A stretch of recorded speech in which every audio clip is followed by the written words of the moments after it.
नमस्कार मित्रांनो, मी मिलिंद जाधव TV10. गुलाल गुलाल हे जे आम्ही निवडणूक आणि पुणे याच्यावर आम्ही जी काही माहिती तुमच्यापर्यंत पोहोचवतो आहे त्यामध्ये आजचा विषय आहे कसबा पेठ मतदारसंघ विधानसभेसाठीचा.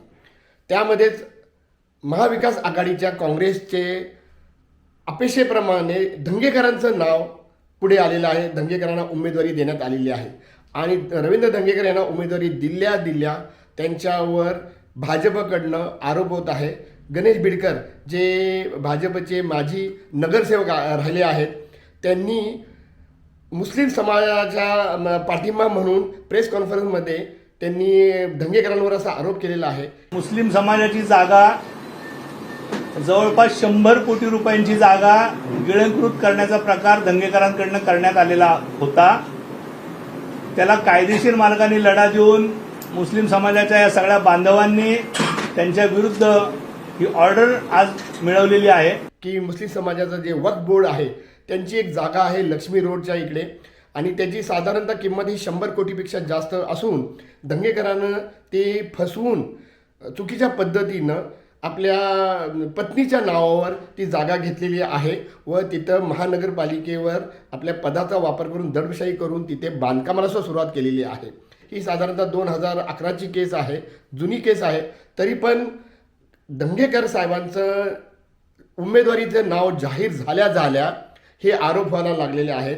त्यामुळे हे भाजपवर आणि बिडकरांवर सुद्धा हे प्रश्न उत्पन्न होत आहेत की निवडणुकीच्या तोंडावर आणि उमेदवारी जाहीर झाल्यावरच हे आरोप का. तर मित्रांनो, आता याची पार्श्वभूमी सुद्धा अशी आहे की रवींद्र धंगेकर जे आहेत हे मागची जी पोटनिवडणूक झाली, मुक्ता टिळक कसबा पेठमध्ये ज्या आमदार होत्या त्यांच्या निधनानंतर ती जागा रिक्त झाली होती. त्या संदर्भात जी पोटनिवडणूक झाली होती त्यावेळी धंगेकर जे पुणेकरांना सुद्धा फारसे अगदी माहीत नसलेली व्यक्ती होते.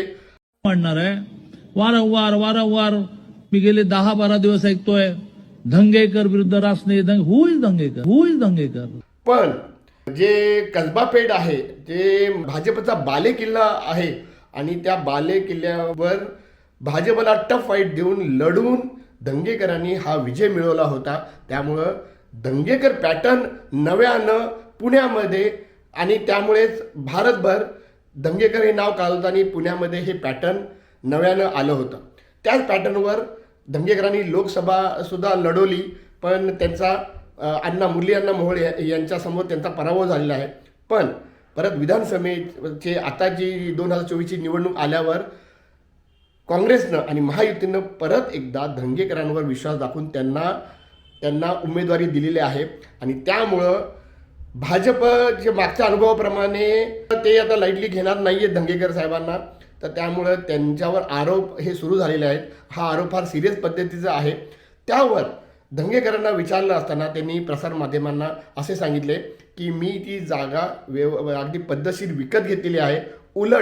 उलट देवेंद्र फडणवीस यांनीच आपल्या पदाचा वापर करून त्याच्यावर स्टे आणण्याचा, ते थांबवायचा त्यांनी प्रयत्न केलेला आहे. एकदा नसून 2दा केलेला आहे.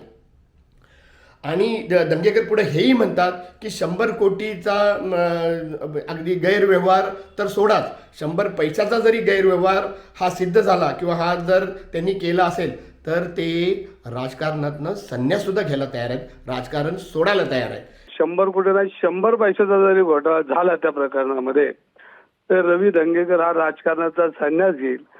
बिडकर पुढे जाऊन हेही म्हणतात की नुसतंच ती जागा जी आहे शासनानं आपल्या ताब्यात नुसती घ्यावी असंच नाही तर धंगेकर यांच्यावर गुन्हासुद्धा दाखल झाला पाहिजे. ह्या धंगेकरांनी एका अर्थाने नागरिकांवर हा दरोडा आहे. ताबडतोब या जागेचा ताबा हा प्रशासनाने घेऊन ट्रस्टींकडे द्यावा अशी मागणी या ठिकाणी आम्ही आज करत आहोत. आणि हा 100 कोटी रुपयांचा जो दरोडा घातलाय त्यांच्यावर ताबडतोब गुन्हा दाखल करण्याची मागणी या संदर्भात आम्ही या ठिकाणी केलेली आहे असं बिडकर साहेबांचं म्हणणं आहे. जे मुसलमान बांधवांसाठी सपोर्ट म्हणून भाजपतर्फे गणेश बिडकरांनी प्रेस कॉन्फरन्स घेतली होती त्यामध्ये हे म्हणलेलं आहे. तर आता सध्याच्या परिस्थितीमध्ये आरोप प्रत्यारोप होतच असतात. तर हे यातलं कितपत खरं कितपत खोटं काय आहे हे थोड्या दिवसात पुढे येईलच. आपण त्याचा पाठपुरावा करणारच आहोत. पण त्याचबरोबर ह्या आरोपाचा नक्की धंगेकरांच्या पोझिशनवर किंवा धंगेकरांच्या उमेदवारीवर किंवा निवडणुकीवर काही परिणाम होईल का? तर मित्रांनो, ते सर्वात ह्याचा पहिला मुद्दा असा आहे की उमेदवारी जाहीर झाल्यानंतर हा आरोप समोर आलेला आहे, मीडियावर आलेला आहे, एवढ्या ठळकपणे आलेला आहे. तर याचं नागरिकांमध्ये शंका नेहमीच असणार आहे की हे निवडणुकीला डोळ्यासमोर ठेवून ह्या आरोप करण्यात आलेले आहेत. त्यानंतर दंगेकरांनी आपलं मत मांडलेलंच आहे की ते म्हणले की मी अगदी सगळं कायदेशीररित्या केलेलं आहे. त्यांनी आपलं प्रसारमाध्यमाने केलेलं आहे. आता नागरिकांनी ठरवायचं ह्यात कितपत खरं कितपत खोटं आहे. आणि तुम्हाला माहिती आहे न्याय व्यवस्थेला थोडासा वेळ लागतोच आहे. ऑलरेडी हे 2011ची गोष्ट आहे. तर त्यामुळे TV10ला असं वाटतं की ह्या निवडणुकीवर ह्या आरोपाचा धंगेकरांच्या कुठल्याही पोझिशनला काही परिणाम होणार नाही. त्याचबरोबर पण आजच उशिरा भाजपनं आपला तिकडचा उमेदवारही जाहीर केलेला आहे. हेमंत रासने मागच्या वेळी पोटनिवडणुकीमध्ये सुद्धा रवींद्र धंगेकरांच्या विरुद्ध हेमंत रासने हे उभे राहिले होते आणि त्यांना जिंकण्याची खूप आशा होती, अपेक्षा होती, कारण का तो भाजपचा बालेकिल्ला होता. पण तिथं त्यांचा पराभव झाला होता. तरीही भाजपनं हेमंत रासने यांच्यावर विश्वास दाखवून पुन्हा एकदा त्यांचीच उमेदवारी तिथे जाहीर केलेली आहे. आता हे आरोप आणि हेमंत रासने यांची उमेदवारी जाहीर झाल्यानंतर परत एकदा कसबा पेठची निवडणूक हे नागरिकांसाठी खूप उत्सुकतेचा विषय असणार आहे. यावेळी काय होतं आहे ते बघणं खूप इंटरेस्टिंग, खूप गरजेचं असणार आहे. धंगेकर पुन्हा एकदा आपलं धंगेकर पॅटर्न आणू शकतात का हेमंत रासने आपला मागच्या वेळी झालेला जो पराभव आहे त्याचं उट्टं काढतायत का, हे बघणं खूप इंटरेस्टिंग असणार आहे. मित्रांनो, आम्ही तुम्हाला हे जे अपडेट देतच राहू. त्याचबरोबर आमचे जे गुलाल हे जे सदर आहे ह्याचे सगळे एपिसोड अगदी शेवटपर्यंत बघत जावा. पहिले एपिसोड जर तुमचं मिस झालं असेल तर तेही बघा. ते कोथरूड विधानसभेच्या जागेवर होतं. चंद्रकांतदादा पाटीलची उमेदवारी जाहीर झाल्यानंतर त्याच्यावर ते होतं. आणि सगळ्या जागेंवर आमचं विश्लेषण सहित आम्ही व्यवस्थित तुमच्यासमोर येणार आहोत. तुम्ही TV10 आणि गुलाल हे बघत राहा आणि कॉमेंट करायला विसरू नका. तुमचे कॉमेंट नेहमीच आमच्यासाठी खूप महत्त्वाचे आहे. मी मिलिंद जाधव आणि तुम्ही बघत आहात TV10 गुलाल.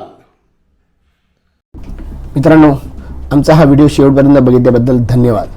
तुम्हाला हा व्हिडिओ कसा वाटला हे खाली कॉमेंट बॉक्समध्ये आम्हाला नक्की कळवा. धन्यवाद. If you like the video, do like, comment, share and subscribe.